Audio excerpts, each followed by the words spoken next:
Kabit po natin yung piston ring. Yan. Pagkakabit po niyan, ganyan. Yan. Iipitin nyo po yan, parang ulo ng bata. Yan o, ganyan. Yan. Para po hindi siya makapalag. Hindi makagalaw. Unahin po natin to. Yan yung kanyang spring. Sa ibaba po muna kagad kayo magpupunta, magkakabit. Yan. Yan.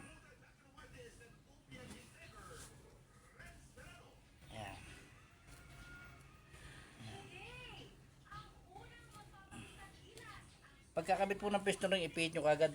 Ipihit nyo ron para po doon mapunta yung duktungan niya. Yan.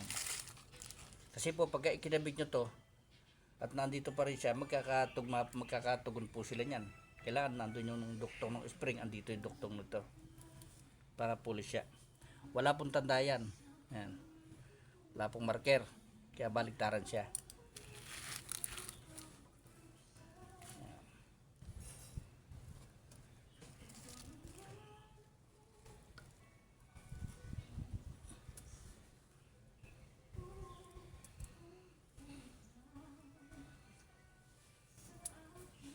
Yan. Pagkakabit po, kaganyanin nyo yan. Yan. Ididiin-diin nyo siya. Baka mamaya may sabit.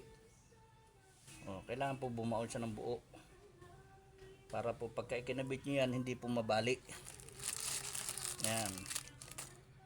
Ito pong second. Ayan. Mayroon po kayo makikita. Ayan o.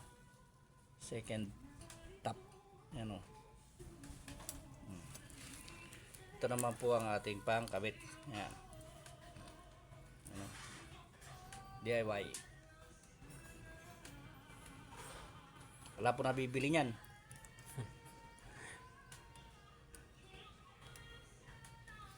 Tingnan nyo mabuti. Napakaganda ng tools namin na ginawa. Op, ayun na oh. Pasok ka agad. Isa na lang po. Ha, isa na lang. Ito na lang. Plus na. Na po. Ayan. Toto. Tap po yan, tap.